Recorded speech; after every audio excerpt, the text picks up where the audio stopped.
Hi everyone, so after the last Imperial Assault video I had a few people say they enjoyed the map rundown I did for a new map, so I thought I might as well go through and try and introduce some of those same concepts to the maps already in the rotation. And I think it's easier if you do it mission by mission. So the first one I'm going to look at is Deception Game on the Training Grounds, which is the Stormtrooper mission. This is the oldest mission currently in the rotation as of August 1st, 2016, when the rotation officially changes. So it's the one people should be the most familiar with. We'll bring it up anyway, so the mission text. After setup, each player places one face-down red neutral mission token on one of his deployment cards and one face-down neutral blue mission token on up to 2 additional deployment cards. Groups corresponding to these deployment cards are marked groups.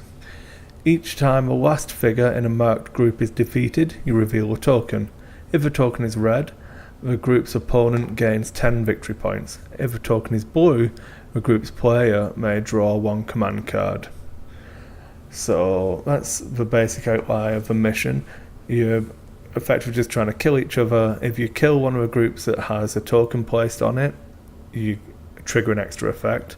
If it is a red group, you score 10 points. If it is a blue one, then the opponent whose group it belongs to draws a command card. I've seen a little bit of confusion sometimes about this, where people weren't sure who got a command card, stuff like that, but if you own the group that is now dead, you get a command card if it was one of your blue ones. If it was a red one, your opponent gains the 10 victory points, in addition to normal points for killing that group. There is a door on the Training Grounds mission, which is locked, has 10 health, and always adds 1 triangle block. So we'll bring the map up. I've changed the orientation to how I prefer to think of it as top and bottom of the map. It's just my preferred view, and I took the time to quickly sketch out some of the points I like on it. So as you can see, I've got the door on the map is the purple line, and that is just this bit here. This is where the door is, so that door has 10 health and always adds 1 block. Other things to note on the map is the 2 terminals, so one here, one here, and then the 2 deployment zones. You have the red deployment zone here and then the blue deployment zone up here, and this bit is just the open access. So in fact, I'll probably erase that bit just so we can see properly.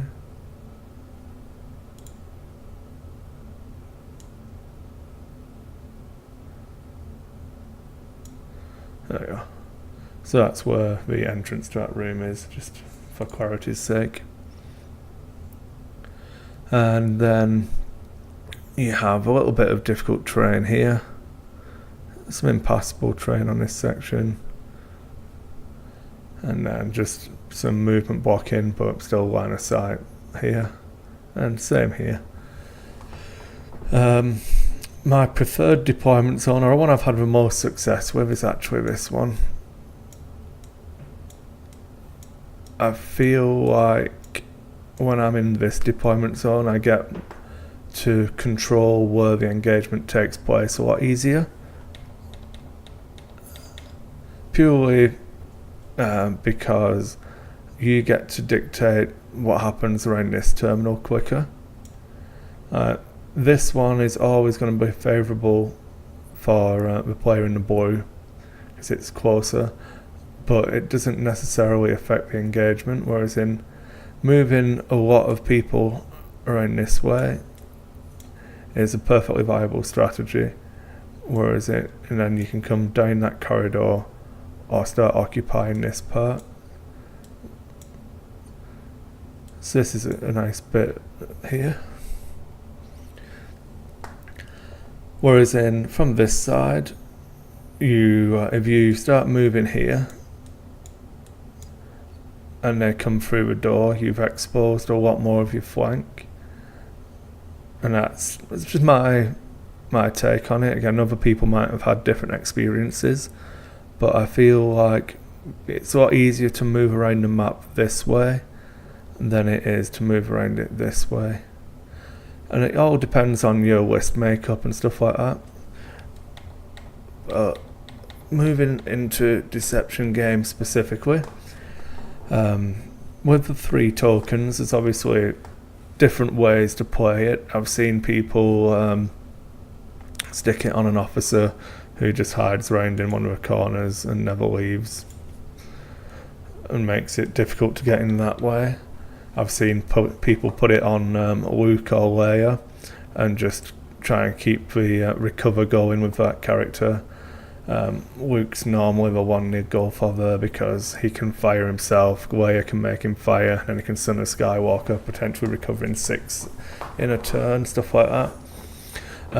People might put it on Gideon, or then you've got the big bulky groups like elite snowtroopers in a trooper list are normally a good choice to go for a red token, because they can heal themselves with reinforcements, which you're going to be running if you're playing that list anyway. It's one of the ones you're going to see. You probably won't see it on a Bantha rider, because the Bantha normally charges straight down here or bursts through the door into here.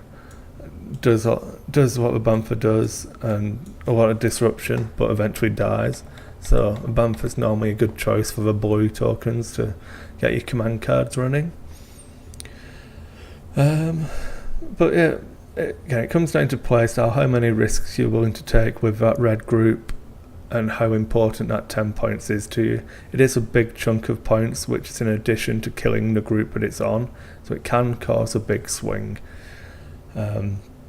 Personally, I like sticking it on a group of troopers, and if I'm normally running a trooper list in that case anyway, it would be keeping the reinforcements in the back pocket to try and make sure I can always keep that one group alive more than any of the other groups, and just adjusting my playstyle around that, and not being overly aggressive too early. I think Deception game is one of the ones where I'm quite happy for the engagement to only start later on in the game, maybe the middle of turn 2, rather than trying to burst around quickly and start taking pot shots. It's a map that really benefits from a slower playstyle. Then the door. This door can be the bane of people's existence. So you really need to decide how you want to play it, depending on which zone you're in. I'd say the player in this zone has a more important, or a more controlling aspect of how much impact the door is going to have. So they can set up to bring the door down really, really quickly and try and catch you when you're still in the middle of trying to bring your troops out. But what normally happens if they do it that way, give me a second. Yeah, if they try and take it down early, you'll have split off some wasted activations, like officers, Gideon, that kind of stuff is what you'll have used, and they'll have used something that does damage. So bringing it down early can be a bit of a mistake for me, in that you're going to have used your offense to damage the door, whilst they'll have been using throwaway activations. So once it does come down, you leave yourself open to a counterattack. So what I try to do is ensure that I'm leaving the door on around about 2 to 3 health.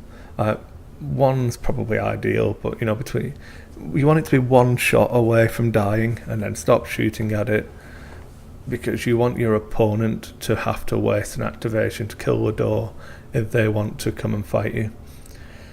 And if you can do that, and then you get the activation where you get to move in and fire without any of the groups having been wasted, it's the most efficient way. What I like to do as well is, if I've got take initiative in hand, or the initiative's coming to me and I've got negation, I'll take a door out with the last activation of the round, knowing full well that I'm going to get to go first next turn and can take advantage of that fact. Another thing that comes into play, especially from this bottom deployment, the red deployment area, is how much of a rear guard to leave if you do rush this way.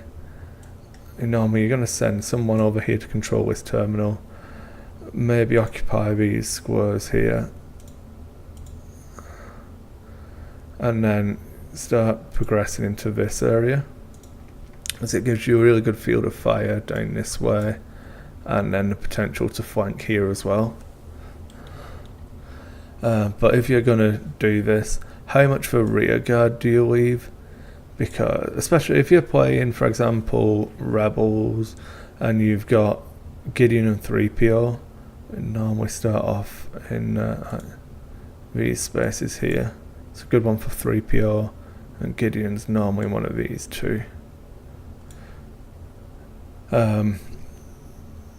They can get left behind, and it makes it really easy for your opponent to clean out your backfield and just start taking out those those throwaway activations. And similar for Imperials with the officers, they can go down because they tend to start slowing down and not being able to keep up with the rest of the action. So if you're not going through the door, you need to decide whereabouts your backfield is going to be. Normally you want to have this area as your backfield, because then you can bring these people back around to protect you. So I think that's a pretty good rundown of thoughts from a red deployment area. Now, how do I play it from a blue deployment area? So this is one of the ones that I've had. I prefer this zone. I'm not saying either one's better, but I just prefer having greater control over the door and when I can burst through it, because from this deployment zone you've got to contend with this bit of terrain here, which really messes up how you get to shoot at this door. It can be quite annoying, to be honest. So yeah, that's the line for a door here. So it's in between this tile here. But yeah, having this section here, it's really frustrating if you don't have mobile units, because you can only shoot and from here, which blocks line of sight from these are. So once you start trying to do it, you end up blocking your own line of sight to a door. So if I'm trying to bait with players to come through, I'll normally try and take up position here, and then get some range shooting in. So I like having figures here, in these positions, and then I'll normally put an officer here if I'm playing Imperials, and then someone else here. And that gives you a good spread of fire. You can cover these areas if they try and come round. You've got the shots here and all down this way. It gives you basically a really good coverage of your different fire arcs. One thing that can happen from this deployment zone is you don't want to seed the terminals unless you've already got all of the command cards you need. So you'll normally end up running someone. It's 1, 2, 3, 4, 5, 6 squares, I believe. Yeah. So if you're in that square, so 1, 2. I need to bring it up properly. That's 1. No. 2. 1, 2, 3, 4, 5, 6. It basically costs a double move for anyone to be able to get there, short of a Railguard champion or something stupid like that.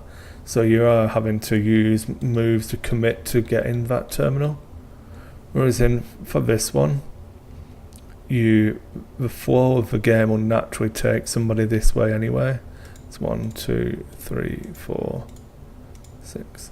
So it's still 6 squares, but it's in a better direction for me. You're moving towards the position you want to occupy, whereas I'm not as much of a fan of moving of multiple groups to these positions early, because you leave a lot of space behind you, and that's why I prefer this bottom deployment zone. So if you are going here, sometimes you might have to not bother about this terminal. You'll need to really judge if you can put somebody in. If they've got elite HK assassin droids that are focused from a Gideon or something, they can quite easily be shooting you from down here and killing whatever you've got in this location. So from turn 2, it gets really difficult to have a small presence in this area. So you have to either commit hard, which means you've given up this door, which is fine. If your opponent hasn't shot it and is like halfway through the activations, it's a lot easier to pull more troops around this way and then start trying to occupy these positions.